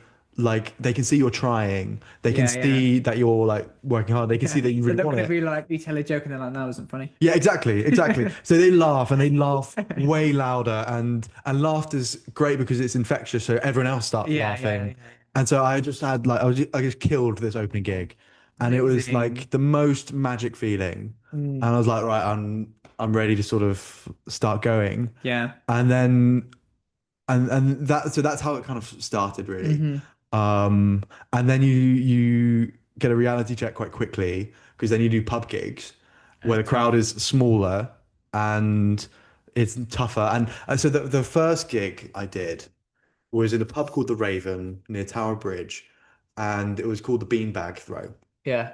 And everyone in the audience has a little beanbag, and the comedian goes up, and if they don't like what you say, they Yeah, don't like, those beanbags they are throw getting the thrown. yeah. Yeah. And I had this opening joke of like, I'm a straight white male who's privately educated, studied at Cambridge, and I work in finance. Everyone just pinging these beanbags at me Really? straight away. Okay, And okay. it was funny, it Oh. like killed the tension, but Yeah, like yeah, yeah. that being my first gig was like a super scary thing in like the real world. I had like one friend with me to support me, Yeah. but apart from that, everyone was strangers. And so, but it's a big reality check, but it was so thrilling, Mm, so exciting, mm. and and it's just been sort of going from there really, like doing these sort of lots of different pub gigs, and I actually started doing gigs with my mum now as well, Cool, cool, which yeah. is awesome. It's Um, great to spend that time together as well. It's really yeah, sweet that you can. it's really nice to share it with someone. Mm, Because it can get quite lonely, I can and imagine. because when you start out, you do a lot of gigs called bringer gigs, which is where you have to bring a friend if in order to perform. Okay. Otherwise, they don't let you perform because they want Okay. real audience members. Yeah, yeah. Um, and like at the start, when you're fresh, everyone's really excited to come because Mm, they've not seen it before. They've not yeah. seen this world. Um, and so it's really easy to find people at the beginning, but that quickly drops off Yeah. because people don't want to see the same set again. People realize it's actually quite a weird night a lot of the time Really. And why is it weird? with other comedians. We're nutters. Okay, So okay. some of the people, they're amazing people on the pub circuit, but there are so many You nutters. must meet some like really funny people. Oh yeah, I mean, where do I start? So I did one recently in Highgate, and there was this old man. He must have been 50s, 60s, and he was like it was a really weird set, and like no one was really laughing. Everyone was quite tense because he was quite an intimidating guy, and he said, "Oh, the one thing I should mention, or the one thing I was told I shouldn't mention is that I was in prison for attempted murder." And everyone was like, Okay. "Oh, oh, okay." Like that, and he went, Yeah, "No, that's yeah, no, it." that's all right. That's cool. Yeah. And then he went, "No, that was a joke. I was in prison for actual murder." Oh, And we isn't were like, that cute? "Oh." Oh, and so the whole room, like no one was laughing. Then suddenly this Everyone guy was is so really not tense. funny. And Yeah. then he wouldn't get off the stage. So you get 5 minutes and then you have to go. Yeah, yeah, The yeah, MC yeah. He goes, was like get that. off. And he was like, no, I've still got my set to do. And he was like, you've got to get off the stage. And like it was like the most bizarre environment. And that is like you get one of those every two gigs. Really? It's that often? Yeah. Really? Yeah, I was Wow. so I did one night in Waterloo at the Vaulty Towers, which is like a lovely pub. It's full of like old props from the old Vic. But it's like a really creative, kooky space. Mm-mm. And I did one gig there, and like the first person came on dressed as a cat, Oof. with a glass of milk, and they had like razors, like the sort of plastic, Yeah, yeah. those sellotaped to their fingers. And they started like dipping the razors into the milk and licking it off the razors. This is the Bro, fucking so they started bleeding everywhere. no, I don't know how he did it What without the cutting fuck's up with his himself. tongue? Yeah. Yeah, yeah, I don't know how he did it, but it was like it was so like it's like when people like scratch a chalkboard. It Yeah, just because not felt like no one, really everyone's like, what the fuck's going yeah. on? Yeah. And that was the opening fucking act. And then the next person that came on was a woman who was pretending to be a granny, who then started stripping and like quite a lot, which was just bizarre. Yeah, And yeah. then someone was dressed as like a medieval knight. Hey, here we go. It's getting a bit more normal. Yeah. And then I was just doing my 5 minutes and like, They probably thought, who's this guy? Like, well, why yeah, is he not dressed up as some fucking crazy yeah. shit? I mean, look, I think I got onto the bill because at the time I was pretending I was French. Ah, so you were I still, was still a kind of cabaret, yeah, a yeah, little yeah, bit, yeah, but I was like it was a very normal set, yeah, and yeah, like everyone else was just like really. yeah. Like the step down from oh, he's not French is a bit different from oh, it's not a I cat. was not a real fucking Yeah. cat. Yeah, Yeah. he's licking milk off a razor. Raises, what the Yeah. fuck? So Oh, you get a lot of these sort of like really nutters crazy from these people. gigs. Um, but when people start seeing Nutter, for the first time, and often they are really lovely people. The cat Yeah. person, really lovely, really Mm, sound mm. person. But they see them on stage doing this sort of weird experimental comedy. They think, oh, might not come to any more of these. Oh yeah, because you got a friend with you. Yeah, I've got to bring people to see this. So you run out of friends quite Oh quickly, my and God. so then it becomes like quite a lonely Dude, experience. especially, I can imagine, like, if you ask a friend who's not been with you before, you're like, oh, can you come to this comedy thing with me? And they're like, yeah, yeah. Mm. And they get there and it's a fucking, like, this guy licking Like you milk of a razors. razor. They'd be like, what the fuck Yeah, is Theo doing? yeah. They Like, they think because they all think like, oh, it's gonna be like Dave Chappelle and yeah, like yeah, three other like, acts in yeah, there, yeah, and it never is. It never is. It's yeah. always someone really weird. There was someone recently, they were pretending to shit out a remote control. Like It's good. again, they This is opened the bill. healthy. Yeah, It's just you see like the whole world in yeah, this sort of pub circuit. yeah, I can imagine. Um, so it's exciting, but to the point, like it can get lonely, which is why I want to do more stuff with my mum. Yeah. Because when we've done it in the past, we've had this thing that we can share, and my set now relates quite a lot to her. Mm. Like I've got a good 15-20 minutes. That's just about growing up as the son of, Yeah, yeah. That's quite yeah, funny. Yeah. which is like a lovely, and then she comes on and she does her Yeah, yeah, stuff, yeah. um, which is just sort of, it's an amazing thing to share, Mm. really.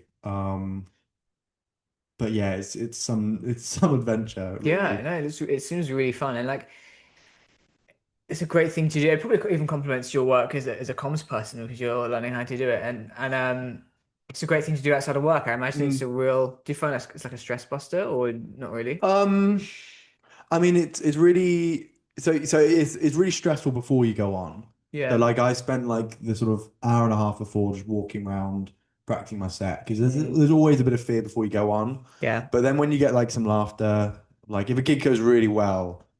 It's feels like there's no feeling amazing. like it, and you feel like you're top of the world. Yeah, It's like such a confidence boost, yeah. which is just, like there's no feeling Mm, mm. like it, really.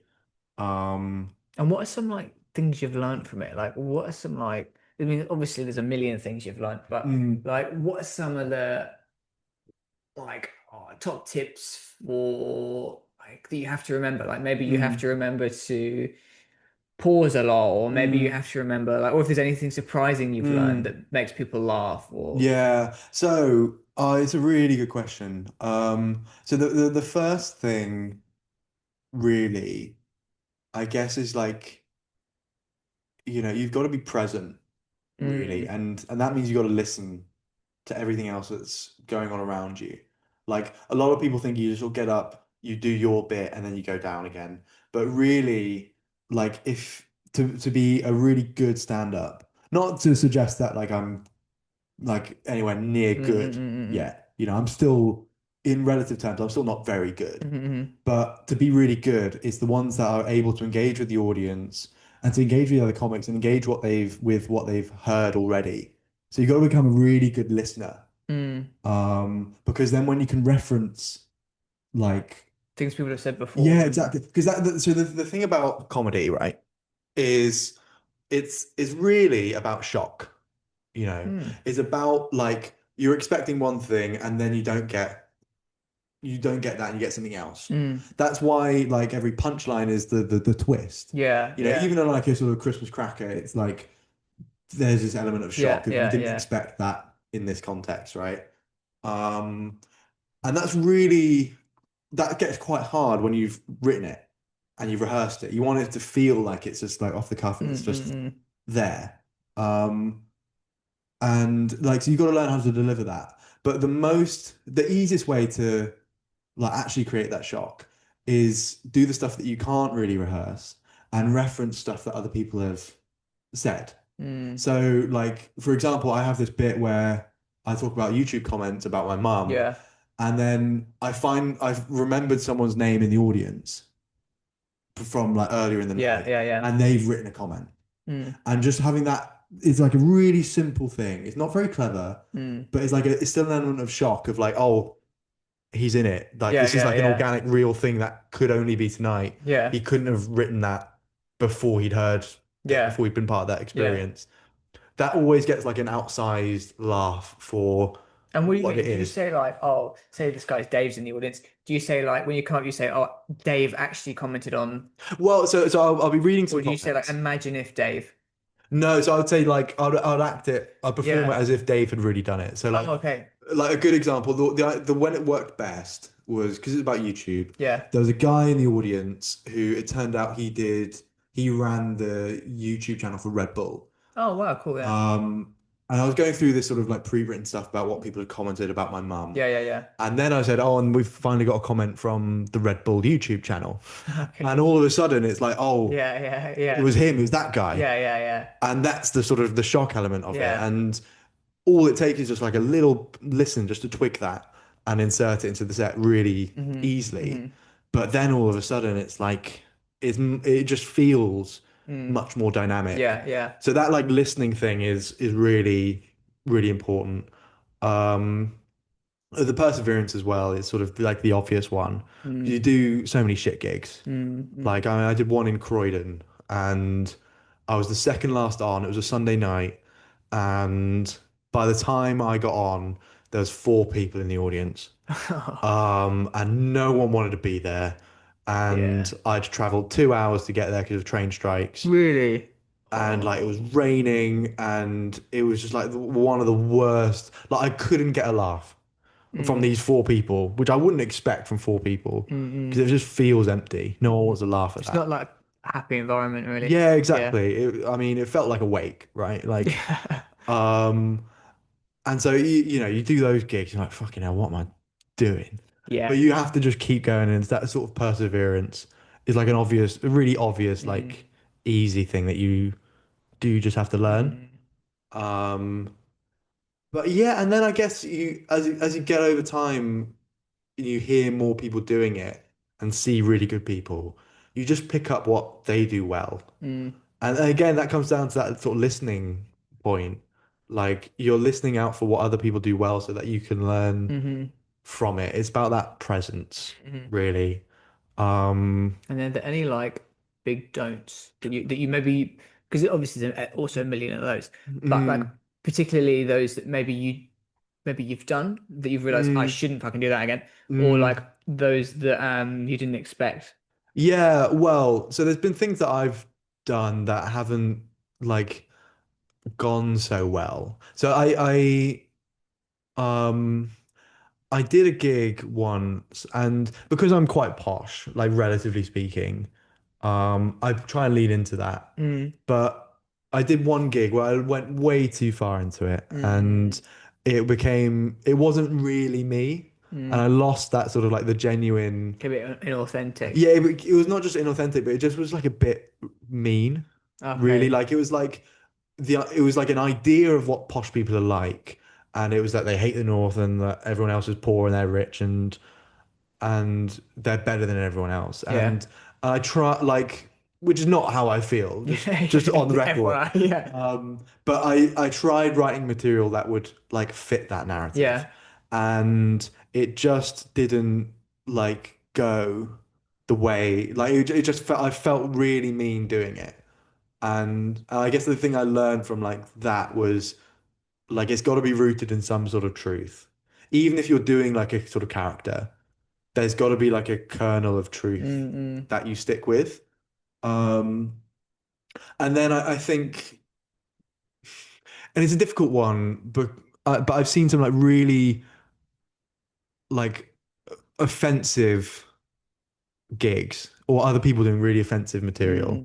Mm. Um, and and it's a difficult one because like there should be some sort of place like to be offended. I think Mm. like it's not as just everything has to please everyone. Mm-mm. Otherwise, we wouldn't have like comedy that pushes boundaries. Yeah, yeah, yeah. But it's the problem with it is, I mean, there's a few problems. One, when it's like a genuinely really horrid belief at the sort of the Yeah. core of Yeah, it. yeah, yeah. Like there's been plenty of sort of Andrew Tate comedians Mm. who've been doing really misogynistic stuff, Mm-hmm. and that's just awful. And when you can tell they really feel this horrid, Yeah, when they really believe it, like it's not just yeah, like, oh, yeah, and they actually do dislike women or yeah, something like yeah, that, where it's like, oh, hang on a minute, that yeah, feels really horrid.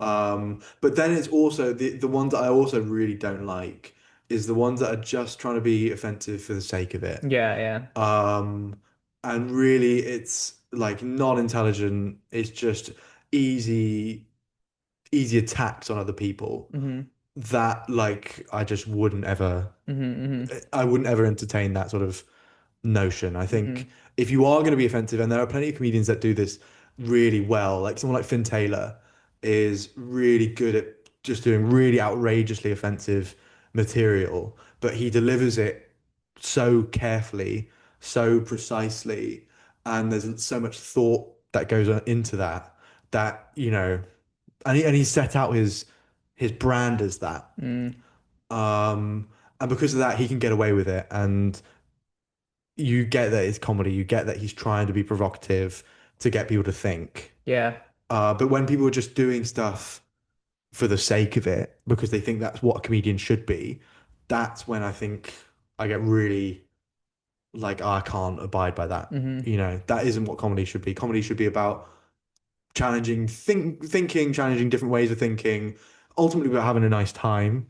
Um, and there are some gigs that plays better in than others. mm-hmm, mm-hmm, But I think at the core you've got to have that sort of actual thought. There's an actual like message, a question that you're asking. mm-hmm, And when you're just doing it just because it's cheap and easy, yeah, I can't support that mm-hmm, really. mm-hmm, yeah, and if you feel like it's not coming from a place of like Mm, love and a place of like, oh, this person really like likes the people they're joking about. Like if you make a joke about French people, but it seems to come mm, across that you actually like mm, fucking hate French people. yeah. Probably takes the energy out of the room a little bit. Mm, And for all this comedy stuff, like some people like to just have hobbies and keep hobbies as hobbies. But is it something that you'd like one day like to blend into your into my like, That's your thing. That's what you're living. I mean, that would be the dream, you know. I would like, Whether it's writing for something, I don't know how it would, yeah. Well, I but mean, so the thing is, so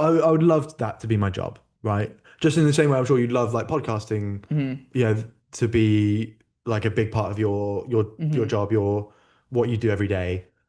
Like comedy would be amazing, right? But I mean, especially when you get on the London circuit, you yeah, see how many people are out there doing it night after night, way more than me. yeah, And you yeah. Because see, I guess some people that's like their fucking almost full-time job. yeah. I mean, some people will gig 5 nights a week, Yeah, and I can't. Like, if I gig once a week, I consider that I'm doing a quite lot. well. Yeah, yeah.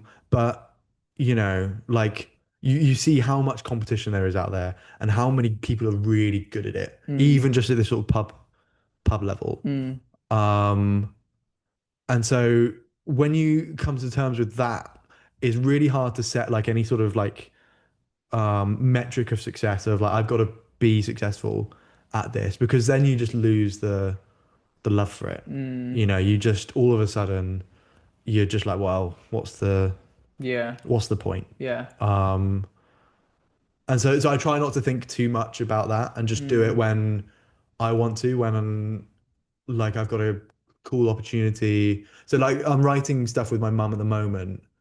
And that's like a really fun thing because I get to spend time with my mum, yeah, I get yeah, to be creative, and there's no pressure on it really. It's yeah, a thing yeah, for us yeah, yeah, yeah, that we get to do together. yeah. But the second you start going like, this is what I want to do, and like I have to make it, Hmm. I think that for me that would be sort of dangerous thinking. That thinking works for a lot of people. Um, and you know, it's a personal preference thing, but I can't. The thing I was saying earlier about having a lot of doors slightly ajar, Mm, I kind of want to maintain that yeah. throughout my whole life. Hmm. You know, and if comedy opens wider at one point and it Happy looks, days. Yeah, yeah, yeah, yeah. but equally, if there's other cool things Mm, that open up, that would be cool too. Yeah. cool to Mm, do as well. mm, You know, I'll mm.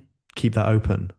Yeah. Um, And like, do you ever think about, because I guess there's a bit of an overlap with comedy and acting. Like, given mm, you do so much acting, like, do you do any of that? mm. Like, do you do any? Well, so it's funny you bring this up because so when I finished uni, I was meant to do I was meant to go to clown school. No fucking way. Yeah. So I had no jobs open and I was meant to go to Yeah, clown fuck it, school. that's it. That's what Yeah. it is. Yeah, exactly. Like I'll join the So circus. you're thinking like, oh, I'll be a clown, Yeah. Well, I just wanted or to you know just know what it would be like, more about get a it. taste of it. Yeah. Yeah, and so and it was a French school, but I ended up not going. I got COVID just as it was starting, and I couldn't travel, and Just didn't happen. it Yeah. didn't happen. But my girlfriend, for my birthday, she's got me a like a 1 day class of being a clown. Nice. So I'm doing that in March, and just to like discover it and Yeah, figure yeah, out what the hell clowning is yeah. about. Because I think it's a really precise art Mm, form. People think it's really clumsy, mm, but it's so much precision and so much thought goes into it, and it just fascinates me. mm, mm. Um, and if something cool comes out of that, Hey. hey, Yeah, I yeah. would like.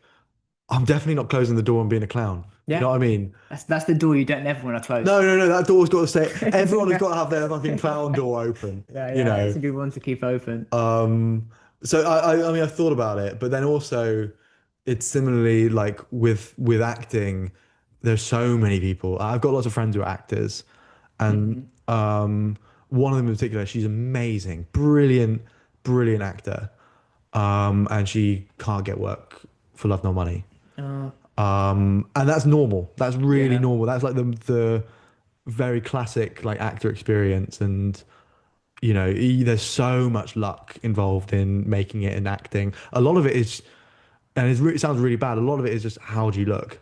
Oh, really? Yeah. So like, so we're family friends with. Have you seen Baby Reindeer? Yeah, of So you course. know the guy who plays the rapist in it. like the producer guy. Yeah, yeah. Yeah. The bald dude. Like yeah, the Is ginger he bald? beard, like I know he's short not. ginger Yeah, hair. yeah. I know the guy who you mean. Yeah, I Yeah, definitely know the guy who Tom you Goodman mean. Hill. He was bald He, in my head, but like I didn't think he actually is. Yeah. he's my dad's best friend. Okay, And so nice. had this whole acting career, and he's also married to Jess Rain, who's like also massive actress. You know, Mm, she was in like The Devil's Hour. She was the lead in that. okay, yeah. She was the lead in Call the Midwife when it first Oh, started. cool, cool. She's had like a really illustrious career, and she was saying that like it took her through like three different audition years to get into theatre school, and a Mm, lot of it was just based on like how many brunettes were in that class, and if they've already got a brunette, you're cooked. wow, it's crazy how the world works, isn't it? So that's the thing. So that like if you just look different or look unique, you've got a better chance of becoming an actor because like if you're a beautiful blonde man, guess what? There's 100 million of them Oh, right. So also trying to be actually, an actor. right. So it's actually not necessarily the best to look the most attractive, but Mm, to look to kind of not add value by the way you look. But yeah, yeah. cool, almost that. Yeah, Like you stand a better chance if you like look different look somehow. So they different. can Yeah. use your face as like as some kind of color in Yeah. their Yeah, painting. Yeah. exactly, exactly. And there's just like less to sort of because like when It's like that actor, there's an actress and she has those really wide eyes. Oh, what's her name? Anyway, carry on, sorry. But it's like when theatre schools put together their sort of like acting Mm, cohorts, they are thinking about what productions they can put on, and mm, they want to like have as much range in that company as they can. They're trying to yeah. build their cast essentially, and if you've got 10 people that all look basically the same, you're quite limited in the amount of theatre that you Mm, can explore. yeah. Um, and that's before you get to how talented you have to be. Yeah. Like, like I did lots of, as I mentioned, lots of theatre at school, and I did a little bit of uni, but like these people are so talented and brilliant dancers, singers, like Yeah. really experienced actors, and Mm, I was never close hmm to that really. Um, and so again, acting is just like another really like difficult thing to do, really. avenue Yeah. to Yeah. get into. Yeah. Um, Mm. That's interesting. I didn't know that. I thought it was like, yeah, you just have to look good, and mm, then well, not just that, but I thought if there was an angle of like it's really about how you look, it would be mm, like oh, just look attractive. But the fact yeah, that it's like oh, look, as long as you look a little bit different, like yeah. if you look like you could play a role really well, like you look the part, then Mm. it's good. And what about like the other stuff that some people do with comedy and stuff? Like, have you ever thought about or we probably do? Do you like film your sets and have like an Instagram page and stuff like that? Yeah, so I should do. So this is the thing. So I work right now. I'm working in PR. Yeah. And I did a gig. It was like Is my that like a problem as well? Like if you started to like have all this comedy stuff, would they be like, oh, hang on a minute? they no they've all seen my set. Okay, okay. Yeah, I invited them all. I did Cool. So it's a all gig at the green. local. Green. They love Yeah. it. Yeah, they're very. It's not. If I worked in like a really fancy corporate job, probably not. But because I work in Yeah. PR, it kind of makes sense. And Yeah, it's yeah, like, yeah. but sorry, what was the question? Like, have you ever thought about having like an Instagram page? Oh Like, yeah. So I was doing a gig. It was my biggest ever gig. It was paid. cool. And I don't get many of those, so that's always a big deal. Yeah, yeah. But it was I was like opening for Felicity Ward. hmm And Felicity Ward, she like played the lead in The Australian Office. Oh, cool. Yeah. She's done like loads of like stuff. She's amazing. Yeah. Um, and we were chatting backstage, and she said, "Hang on, you work in PR, and you do no PR for yourself and your own comedy." Yeah, honestly, it seems like 'cause that seems like one of the Mm, things you must do, like have an yeah, Instagram page. yeah, Because how else is anyone going to figure no, out? exactly. And I just haven't done that. You also don't have an Instagram page at all. I've got my like Personal, personal yeah, Instagram, yeah. but there's no comedy on there. Like Dude. I get tagged every now and then when I've done a gig, but I don't have Wow. anything that's the big thing that I've like wanted to do. But then I just get so nervous posting on Instagram. Yeah, I get it. I Um, get it. Because I mean, with this podcast stuff, like I was doing it for 2 years, not posting it really Mm, anywhere. And I get that you probably feel like, oh, yeah. Yeah, it's putting yourself out there and doing that on like a social platform is like yeah. so much scarier Yeah, because than then everyone knows you're doing it. everyone knows you're doing it. Everyone can watch it at sort of Yeah, any yeah, yeah, like at any moment. yeah. Um, so it's yeah, I mean, it's a hurdle that I do need to get to jump over Mm-hmm. because so like as a comparison, my girlfriend is a literary agent Mm-hmm.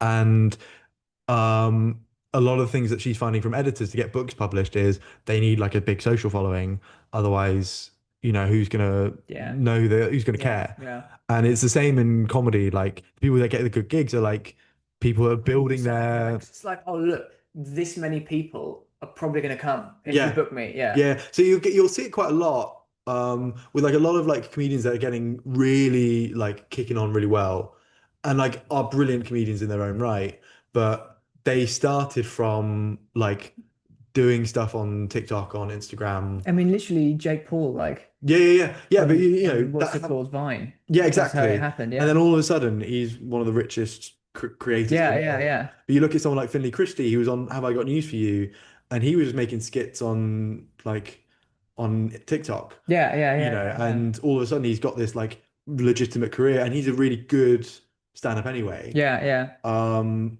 and so having that social platform like now is a crucial part of it, but it's the purist in me doesn't want to, I get it. I definitely get it. you know. Yeah. And also, I'm a coward about it, really. Yeah. Like, But I definitely get it because you don't want to be one of these people that's like mm, posting about this weird thing they do. mm, And it's just really the same with the podcast. Like, I never tell anyone I've got a podcast mm.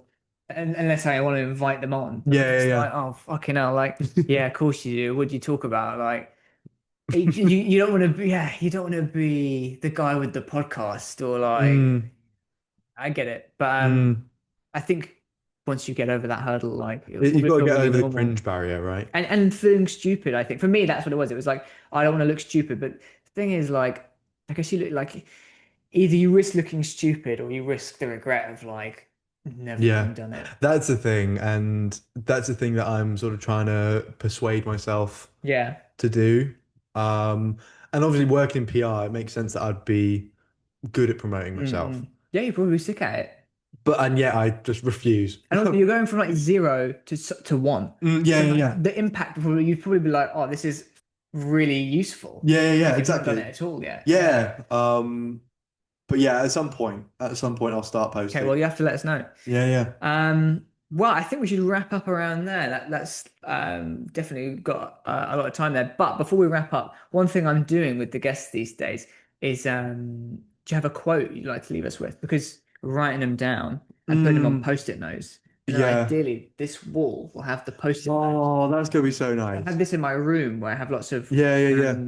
quotes on post-it Mm, notes that I've written over time. Not my yeah. quotes. I'm not like fucking crazy. Like quotes from other people, of course. Yeah, yeah, yeah. So if you have a quote that, and you might feel a bit on the spot, and I used to feel Mm, bad about that, but now I'm thinking about it, and actually it's a good thing because it means mm. that you'll come up with a genuine, So okay, so do you want a quote from not, me? I mean, you can do from you, but just a quote. What? So I Could be from mean, you, can be from a book, can be just something that you Oh, like to there's leave us with. so there's loads. There's loads. I think I'm gonna go with one that like so I was quite anxious a lot of the time growing up. I'm much less anxious Mm, now. mm, mm, But the thing that my dad, because I had to do like a lot of stuff. Like I had to go to play rugby at quite a high level, mm, doing like big exams. Everything felt like it mattered a lot, and I would get nervous about all of that. And the thing that my dad said to me that really like stuck with me and has stayed with me and gives me the confidence to do scary things, he just said, at the end of the day, something will happen and then you go home. And it's just that's just I live by mm, that. Just and it's not like profound. It's not super deep, but it's just that's the thing that gets me over the hurdle and gets me to that mm, mm. challenge. And even if it's the worst thing ever, I'll just go home. And Mhm. something's happened and I've gone home. Well, So yeah. I think that's a brilliant one. And like you can't get better than a quote from a parent. Well, Like that's exactly, super yeah. wholesome. So thanks for that, El. once we get the wall up there, it'll be up there. It should be right in the middle. Exactly, right in the middle, underlined, circled in red. So, yeah, thanks for being a guest. Thanks so much for having me. It's been an really absolute, good. Yeah, absolute pleasure. it's been really good. I hope you've enjoyed it. Yeah, thanks, folks, for listening. Cool. That's it. Happy days.